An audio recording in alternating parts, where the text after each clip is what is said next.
I'm Neil Hollabaugh, second generation. I'm vice president of the company. I oversee wholesale operations, not so much marketing, my son does that. I also assist in the spray program, maintenance on farm equipment, whatever needs done, somehow they find me and I do it. What really got me going in this business was the variety of work that there was to do. You didn't do the same thing all the time. It was running equipment, picking fruit, harvesting, selling. It was the whole package that got me into it. And once it gets in your blood, you're there. I'm Wayne Hollabaugh, a member of the third generation. My current role is wholesale manager, focusing mostly on sales, some other business management, and some equipment operation. What brought me back to the business was I went away to school for meteorology, and while I was away, I missed the farm. Wanted to come back and be part of it and carry on the family legacy. Currently, we have 4 full-time employees and 1 additional part-time employee. At Wholesale Division, our responsibilities are receiving fruit from the orchard, getting it safely into the cold storages, or delivered to either Rice Fruit Company or Nels Foods for packing and processing, and preparing orders to send out to customers and arranging deliveries. Farming is a year-round commitment, and there is 4 seasons. Busy, busier, and busiest. We'll start in the winter season. We're still selling the fruit from the previous crop, which will go right into the spring. For spring, we actually bring fruit up beginning in March, late March, from the south to get the whole thing going again, so we get into our own production. Also in the spring, that's whenever I do spraying and help in the orchard a lot, from planting trees, whatever needs to be done. Then the harvest season starts, and it's endless, literally. I mean, we grow apples, peaches, pears, plums, pretty much all the tree fruits, and it just never ends. I mean, it's like the end of the day, no more now. But we bring it in, we put it in the storage, we find the customers, and we send it out. Our farm is a little different from just packing house. A lot of people grow and go to the packing house. A lot of people go to the factory. We do a little bit of everything, but we have our own specialty market where we spot pick fruit in specialty containers that has found its home in the marketplace for us very well. We market mainly, basically within a 200-mile radius for the most part, but we have markets up and down the East Coast, South Carolina, North Carolina, down in Florida, and up into New England is a lot of our business.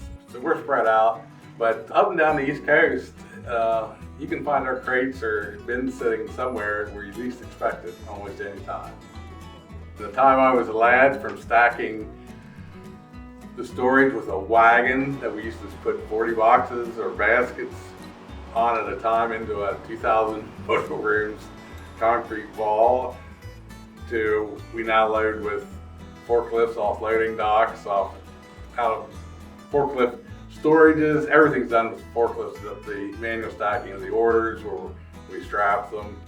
But when I started, we started with baskets, half bushel baskets, which to stack those, you had to put them in a bushel crate, and it just has progressed wonderfully for stacking and being able to load trucks from where we started. While lots unknown, I think what we do in wholesale is going to change with the times and the customers' demands. Probably some of the biggest changes will be in packaging and customers, whether it's who it gets delivered to or how they sell it, being a grocery store, farmers markets. There'll be new varieties come out that we'll have to deal with, and old varieties may go away. But I could see possibly adding more value-added products with a longer shelf life and utilizing seconds to our best benefit.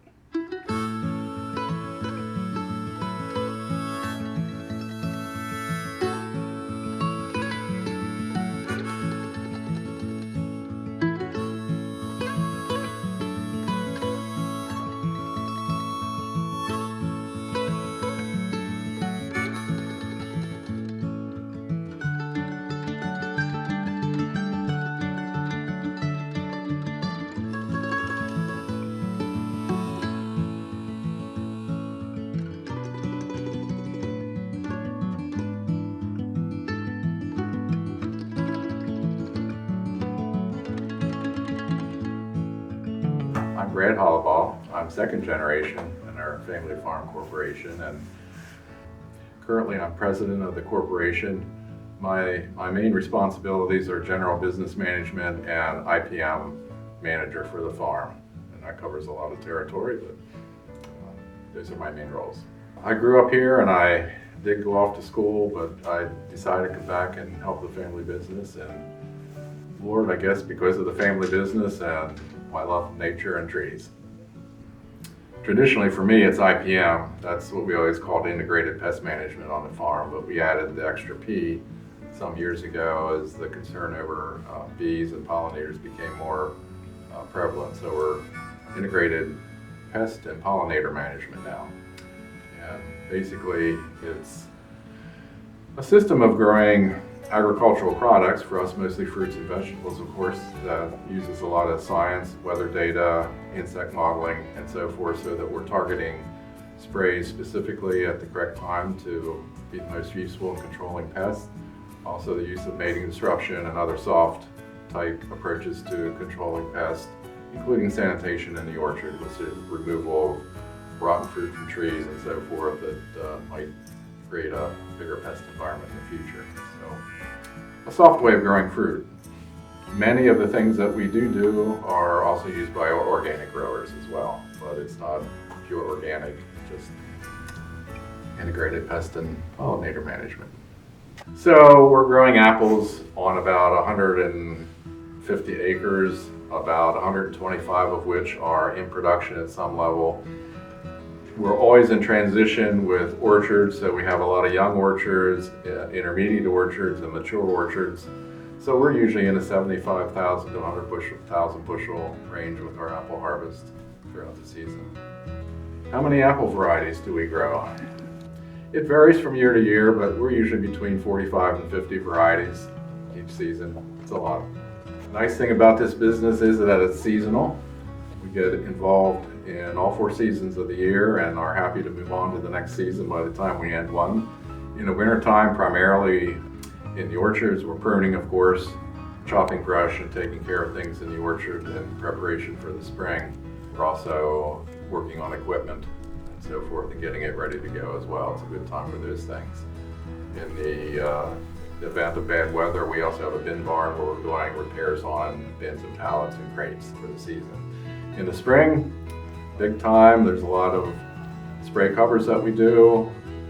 Planting, of course, trees planting is always a huge operation involving laying off ground, and it's the fruition of all the planting we've done for the past 3 or 4 years in terms of ordering trees and rootstocks and getting everything here on time. Usually a big operation for us in the springtime.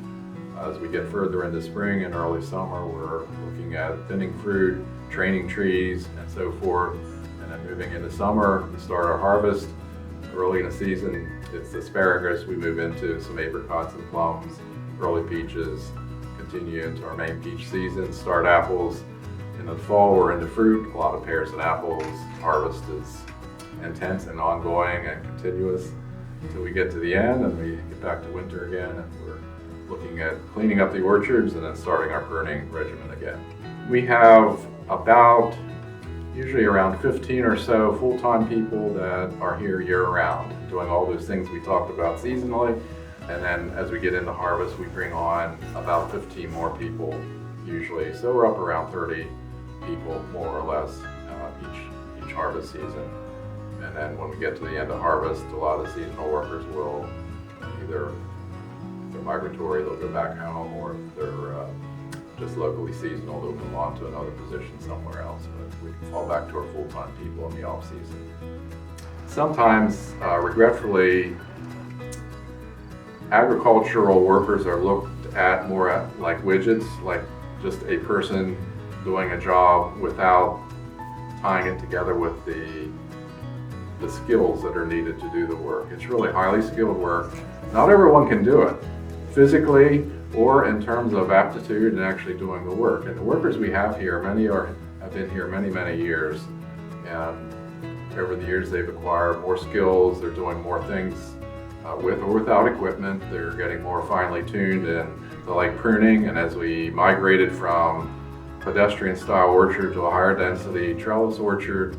They had to learn new pruning techniques, crop management techniques, training of trees and so forth. It has been an evolution, and it's a constant learning process for all the workers, not just the ones that run the business. And I just have to say, we can't do what we do without our workers. It would be impossible for us as a family to do it, and we're always so appreciative of the people who actually are here day in and day out and help us do all these operations we talked about, from spring or winter to spring, summer and fall, and back around again.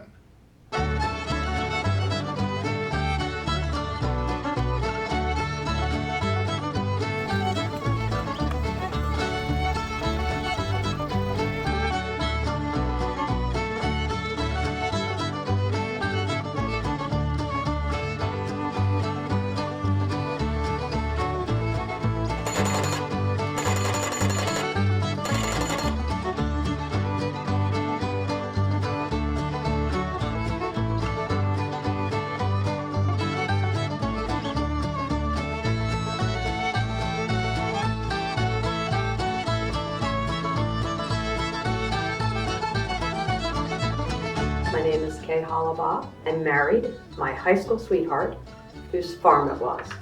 We've both been off our separate ways to college and got back together and have been married 47 years, so clearly that worked. I loved agriculture as a kid and never imagined that I would be involved to this extent, but I love it. Hollabaugh Brothers was founded by twin brothers, Donald and Harold, in 1955. They bought a farm here on Yellow Hill, and over the years we have added to the acreage.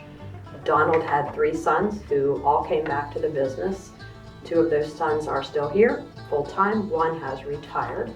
And over the years we have added on generations, spouses and children and grandchildren, so it continues to be a very big family farm. I would say our generation, the second generation, took it upon ourselves to be more present in our community, to have a more giving back attitude perhaps than had been had up until that time. We give lots of physical things. We give lots of gift cards and gift baskets and donations of fruit and so forth, but we're also heavily immersed in our local churches, our school district. I'm currently serving on our school board, involved that way. Our daughter, heavily involved in our school district. She's also the organist at our church and plays some key roles there. So I would say all of us, all of our family of generations 2 and 3 are pretty much about giving back and playing a role in our community, because without our community, we just can't exist. We have a wonderful community and we try to support them as best we can. I compare our business somewhat to a wheel, and the hub is the family farm, the farmland, and we all have a different spoke. We try very hard to stay in our lane, stay on our spoke. It doesn't mean that sometimes the spokes don't get a little tangled, but for the most part, it has worked very well. We have been blessed with a very diverse family. We all have skill sets in different areas, which together have made us successful. And as we look at the 4th generation coming on, the oldest of the 4th generation is our oldest grandson, who will be 18 in just a few weeks and will graduate from high school. I can't imagine him not coming back to the family business, but he, I imagine, is going to go to Penn State, but he does want to major in ag. But all of our grandchildren at their different levels are here doing things to the best of their ability. So we're immersing them in it at a very young age and hoping that it sticks for at least some of them. My husband and I have been here nearly 4 decades.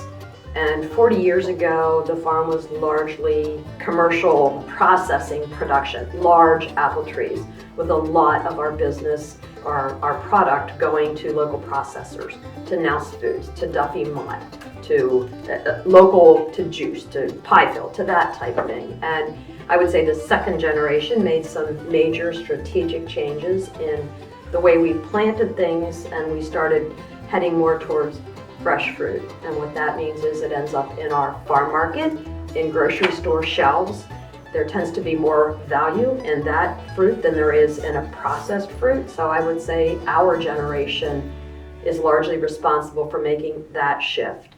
Generation 3, oh my goodness. Our son was a Penn State grad and unfortunately passed away about 2 years ago at this time.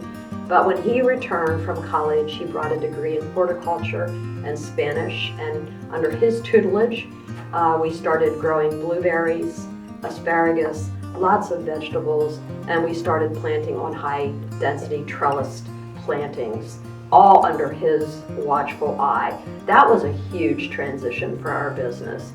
I am the treasurer of our family farm corporation, and I remember meetings where he would suggest these new things, and the cost of planting a high-density trellised orchard is just astronomical.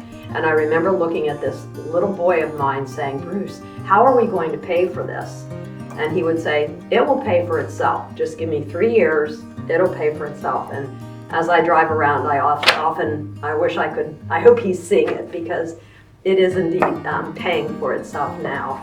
Our daughter, also Penn State grad, Ag Business Management and Spanish. She's just amazing. High energy, very smart. She has made so many changes in our retail farm market. Under her watch, we've got just some of the best managers possible, and we're just soaring under her eye. So I'm very, very, very grateful for Generation 3. Our nephew Wayne, he can sell anything. We joke that just give me something and I'll sell it, and he can. So he brings a very strong skill set as well. So Gen 3 is awesome, and it's just our hope that we get some good ones out of Generation 4 as well. We farm on about 500 acres, and of that, about 400 in production. And I would like to say that we would not be here, our business would not be here were it not for the field crew, the folks who are out there picking everything by hand. We are not mechanized at all. Everything is picked by hand. It is picked by men and women who range in age from 20 to 65 probably. They are incredible. They are incredible workers. They have an incredible attitude. They come to work every day with smiles on their faces. And I can't stress enough that in our business here, and as big and glorious as it looks, it's not until we really get into harvesting our own things that we see the spike in the number of people through the doors. And that's true with asparagus. That's the first thing. The second that we have our own asparagus, people start, okay, here we go now, and then it goes on to strawberries and apricots and blueberries, and were it not for those hands out there harvesting it, we would be buying everything. We would be no different than Walmart or Giant. We just have to source a product from somewhere at some point in time and get it in here. Our claim to fame is that it is picked by human hands, and it's in our doors sometimes within 30 minutes of harvest, and it's out for sale. I can't speak enough, and as they are Hispanic and Haitian workers that we have on our farm, and they're fantastic. Wouldn't be here without them.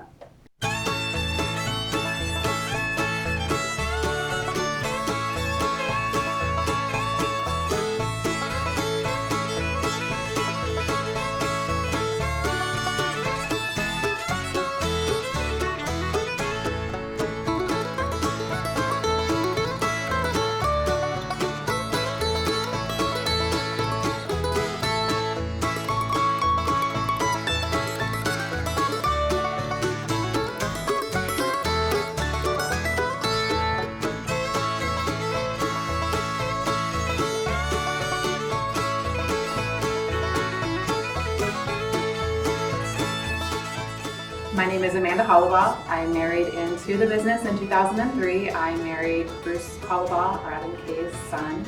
My role in the business varies a lot from day to day. I do a lot of administrative office work at my desk, managing personnel.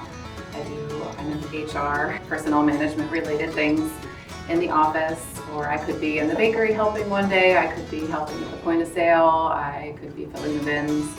It varies a lot from in the season and from day to day. I also manage gift baskets and shipping. We ship our apples all over the country. We ship our fruit baskets, and I make custom gift baskets for customers. We do a variety of festivals here on the farm. In June, we do our Strawberry Festival. That kind of kicks things off in the summer. It's all things strawberry. Then we do a Blueberry Festival in July.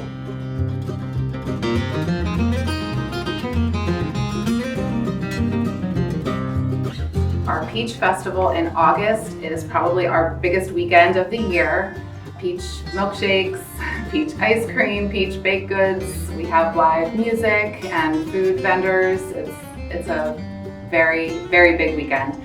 And then we do apple harvest in October, the first 2 full weekends in October.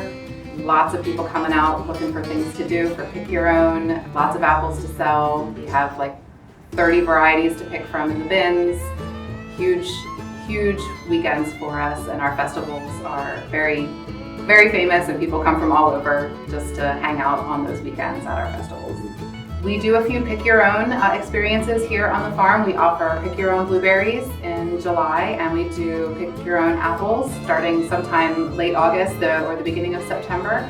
We also offer cut your own flowers starting around the beginning of July through Labor Day. We start with lavender, and then we have a variety of flowers that last through most of the summer.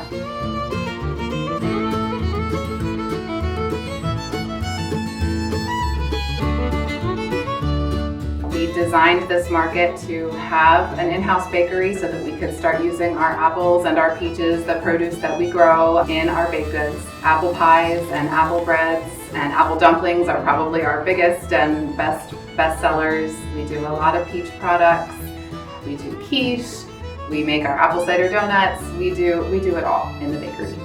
We pride ourselves in baking fresh daily, and when you come, you know you're going to get something fresh out of the oven.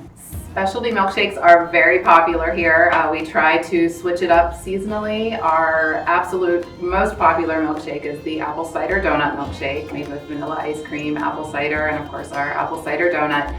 We do a pumpkin pie milkshake. We do a peach sugar cake milkshake, which is extremely popular in the summertime. We do a strawberry shortcake milkshake, and we're always changing it up and trying something fun.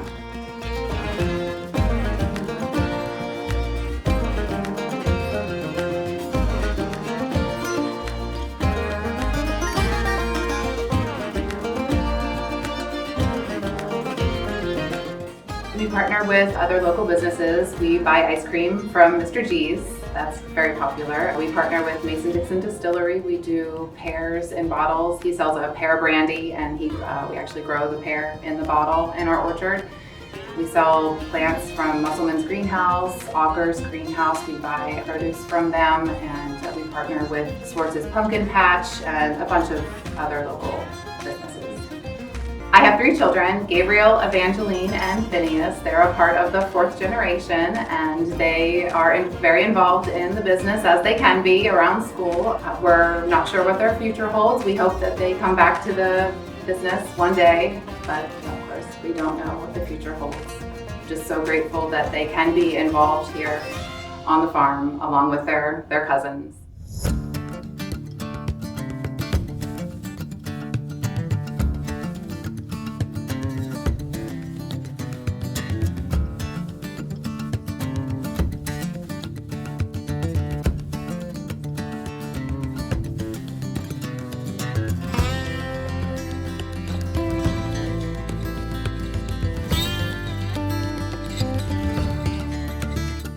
My name is Ellie Hollabaugh Franich. I'm a member of the 3rd generation of the Hollabaugh family, and I am Brad and Kay's daughter.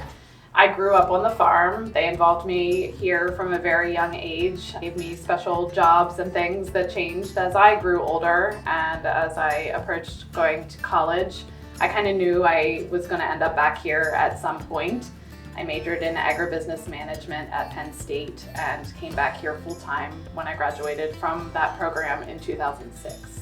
So, of course, being in a small family business, you wear a lot of hats here. So my role varies from day to day and seasonally, depending on the time of year. I do a lot of administrative things in the office and manage a lot of our accounts. I do a lot of our accounting work. I also do a lot of the purchasing here for our retail store and work with local vendors to supply our store with things to sell. and help manage our staff. And also now I do some of the production management for the farm as well. So it's pretty cool. My grandpa and his twin brother, when they started our business in 1955, they saw purpose in retailing. And even though a lot of what we did was selling things far away in cities and through wholesale distribution, we always had a retail enterprise, which started across the street from where we're located now. We started across the street in a tiny shed where we would lift the garage door and sell retail through that to passersby. And as that continued to grow in popularity, we moved across the street. We built a new retail market, added on a small cold storage, and over the process of about 30 years, we added on to that building about 7 times, until we finally landed where we are here today. And in 2012, we built this building, which has expanded our ability to retail and diversify what we do on a year-round basis, add in a bakery, and do so many other things as well.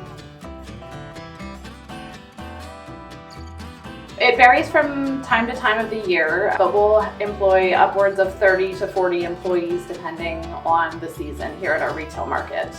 We farm on about 500 acres here in Upper Adams County and pat ourselves on the back for growing some of the highest quality fruits and vegetables you can find anywhere in the world, really. And so we want that to be the forefront of what people experience when they come here to our retail market.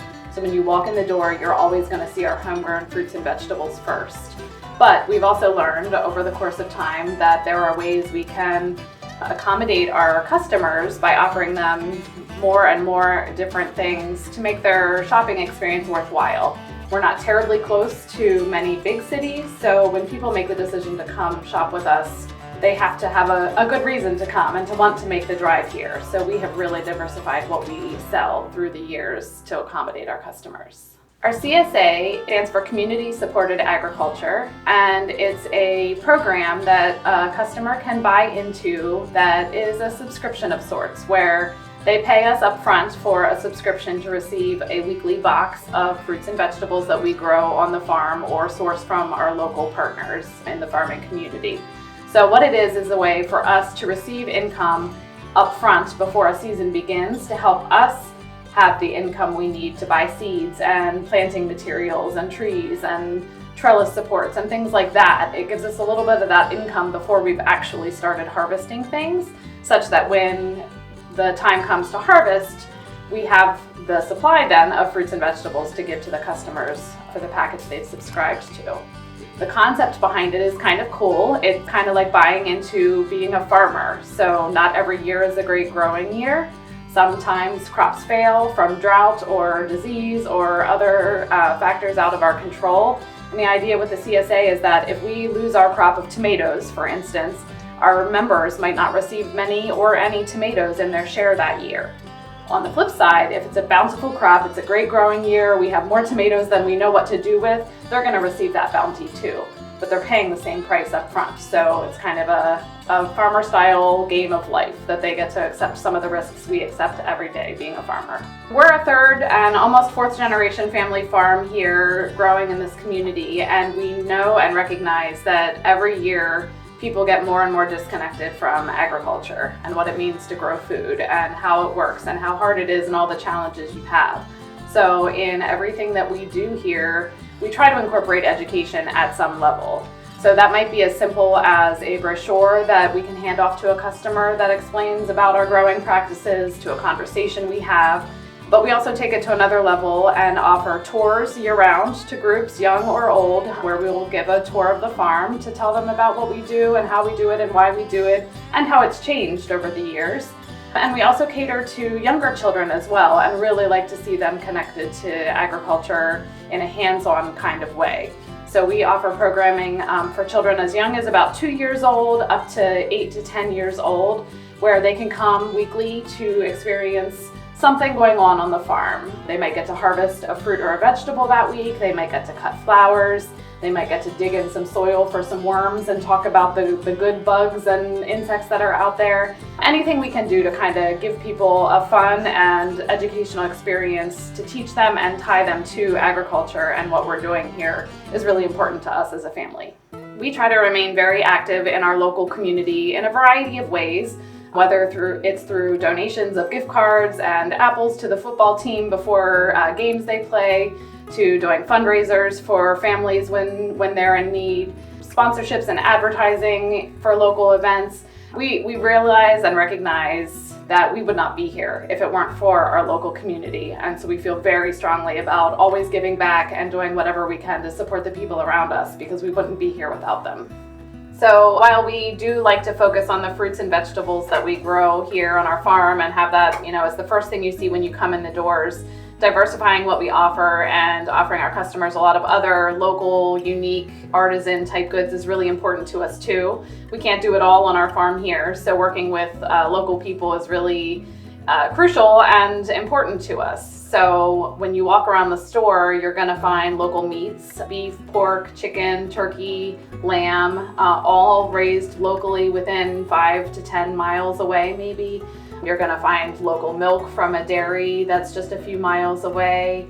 You're gonna find canned and jarred goods that are processed literally 5 minutes away from our farm. And then you're gonna find a variety of gift items too, from earrings and greeting cards to baskets and children's gifts. You name it, we try to really source as much as locally as possible as we can, all while, ensuring that we're not just your Walmart or your Target where you can walk in and find everything, but when you walk in our doors, you're gonna find neat, unique, special, cool things that you can't just find anywhere else, and know that a lot of them are produced within a few miles of the farm. We take a lot of pride in being a family-owned business, myself being in the 3rd generation, and now we have a 4th generation started. I have 2 children, Cooper and Claire, and they are both actively involved in the business at the levels that they're at. It changes every year as they grow older as well, but I vividly remember being involved in our farm from a very young age and how important that was to me and how it instilled something in me at an age I didn't even realize it was happening that has stuck with me for my whole life. So we're trying to do that for our 4th generation children as well and give them the same opportunities.